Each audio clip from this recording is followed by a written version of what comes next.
రాహుల్ గాంధీ గారి గురించి మాట్లాడుతున్నారు అంటే ఈరోజు ఒక్కసారి పవన్ కళ్యాణ్ గారు మీరు ఒక్కసారి పరిశీలన చేసుకొని చూసుకోవాలి. అధికారం వచ్చిన తర్వాత మీ వేషం మారిపోయింది, మీ భాష మారిపోయింది. ఎందుకో అని అడుగుతున్నాం. ఎందుకింత రాజకీయం అని అడుగుతున్నాం. ఉన్నతమైన హోదాలో ఉన్నారు మీరు, బాధ్యత కలిగిన డిప్యూటీ చీఫ్ మినిస్టర్గా ఉన్నారు మీరు. మీ హోదాలో మీరు అన్ని వర్గాలకు మీరు న్యాయం చేయాల్సిన అవసరం ఉంది. అన్ని మతాలను సమానంగా చూడాల్సిన అవసరం ఉంది. అలాంటి మీరు ఈరోజు ఒక మతమే ముఖ్యము అన్నట్టు మీరు వ్యవహరిస్తున్నారే, ఇదేమైనా పద్ధతిగా ఉందా?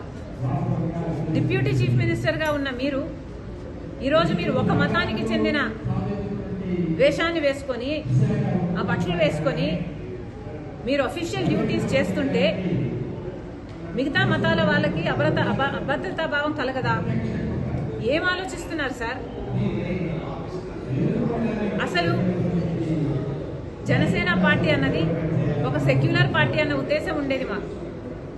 కానీ ఈరోజు అర్థమవుతుంది ఇది కూడా ఒక రైటిస్ట్ పార్టీ అని. ఏం అవసరం అని అడుగుతున్నాం. అసలు ఆర్ఎస్ఎస్ సిద్ధాంతం కదా ఇది. మతం అడ్డు పెట్టుకొని రాజకీయాలు చేయడం అన్నది ఆర్ఎస్ఎస్ సిద్ధాంతం. ఆ సిద్ధాంతాన్ని బీజేపీ అనుసరిస్తుంది అంటే అర్థం ఉంది.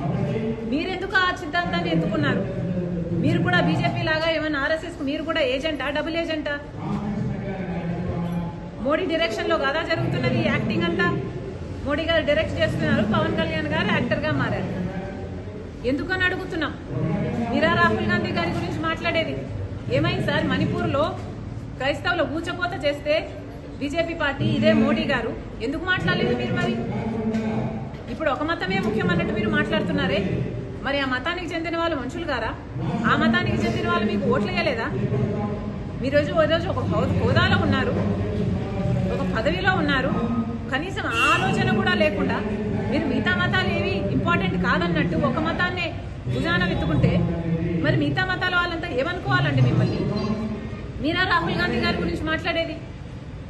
ఒక పక్క ఊచకోత జరుగుతుంటే ఇంకో పక్క రాహుల్ గాంధీ గారు బీజేపీ పార్టీ మణిపూర్లో ఊచకోత చేస్తుంటే, గౌతరాలైనా మణిపూర్ అయినా దీనికి అంతటికీ కారణం బీజేపీ పార్టీ కాదా?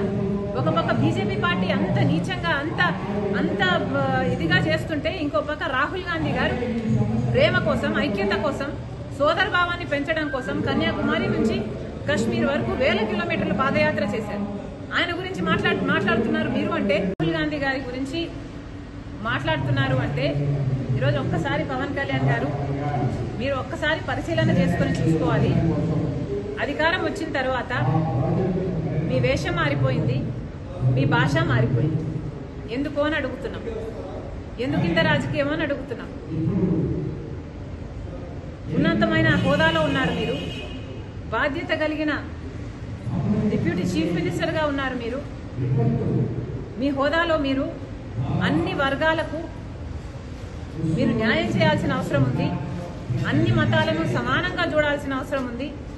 అలాంటి మీరు ఈరోజు ఒక మతమే ముఖ్యము అన్నట్టు మీరు వ్యవహరిస్తున్నారే, ఇదేమైనా పద్ధతిగా ఉందా? డిప్యూటీ చీఫ్ మినిస్టర్గా ఉన్న మీరు ఈరోజు మీరు ఒక మతానికి చెందిన వేషాన్ని వేసుకొని, ఆ బట్టలు వేసుకొని మీరు అఫీషియల్ డ్యూటీస్ చేస్తుంటే మిగతా మతాల వాళ్ళకి అభద్రతా భావం కలగదా? ఏం ఆలోచిస్తున్నారు సార్? అసలు జనసేన పార్టీ అన్నది ఒక సెక్యులర్ పార్టీ అన్న ఉద్దేశం ఉండేది మాకు. కానీ ఈరోజు అర్థమవుతుంది ఇది కూడా ఒక రైటిస్ట్ పార్టీ అని.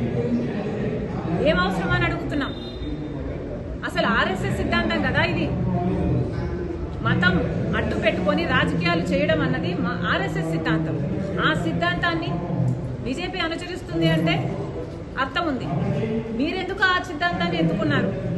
మీరు కూడా బీజేపీ లాగా ఏమైనా ఆర్ఎస్ఎస్ మీరు కూడా ఏజెంటా, డబుల్ ఏజెంటా? మోడీ డైరెక్షన్ లో కదా జరుగుతున్నది ఈ యాక్టింగ్ అంతా. మోడీ గారు డైరెక్ట్ చేస్తున్నారు, పవన్ కళ్యాణ్ గారు యాక్టర్ గా మారారు. ఎందుకని అడుగుతున్నాం. మీరా రాహుల్ గాంధీ గారి గురించి మాట్లాడేది? ఏమైంది సార్? మణిపూర్లో క్రైస్తవుల ఊచకోత చేస్తే బీజేపీ పార్టీ, ఇదే మోడీ గారు ఎందుకు మాట్లాడలేదు మీరు? మరి ఇప్పుడు ఒక మతమే ముఖ్యం అన్నట్టు మీరు మాట్లాడుతున్నారే, మరి ఆ మతానికి చెందిన వాళ్ళు మనుషులు గారా? ఆ మతానికి చెందిన వాళ్ళు మీకు ఓట్లు వేయలేదా? మీరోజు ఒక హోదాలో ఉన్నారు, ఒక పదవిలో ఉన్నారు, కనీసం ఆలోచన కూడా లేకుండా మీరు మిగతా మతాలు ఏవి ఇంపార్టెంట్ కాదన్నట్టు ఒక మతాన్నే భుజాన వెతుకుంటే మరి మిగతా మతాల వాళ్ళంతా ఏమనుకోవాలండి మిమ్మల్ని? మీరా రాహుల్ గాంధీ గారి గురించి మాట్లాడేది? ఒక పక్క ఊచకోత జరుగుతుంటే ఇంకో పక్క రాహుల్ గాంధీ గారు బీజేపీ పార్టీ మణిపూర్లో ఊచకోత చేస్తుంటే గౌతరాలైనా మణిపూర్ అయినా దీనికి అంతటికీ కారణం బీజేపీ పార్టీ కాదా? ఒక పక్క బీజేపీ పార్టీ అంత నీచంగా అంత ఇదిగా చేస్తుంటే ఇంకో పక్క రాహుల్ గాంధీ గారు ప్రేమ కోసం, ఐక్యత కోసం, సోదర భావాన్ని పెంచడం కోసం కన్యాకుమారి నుంచి కశ్మీర్ వరకు 1000 కిలోమీటర్లు పాదయాత్ర చేశారు. ఆయన గురించి మాట్లాడుతున్నారు మీరు అంటే. Yes, we welcome the move of the Supreme Court. It is in fact a good outcome that an independent investigation be carried out on the Laddu row. It is really important that this be done. We, in fact, from the Congress party were the first ones to ask for a CBI inquiry. We wrote to the Union Ministry about this. We went to the governor regarding this. We also wrote to the Supreme Court asking for a suo motu. So, God's grace, this has come to pass now. We are seeing that the Supreme Court has ordered an investigation that is independent, and we welcome this. And also, we were the ones who spoke that this should not be politicized. But thank God, it's all come to a good outcome. Thank you.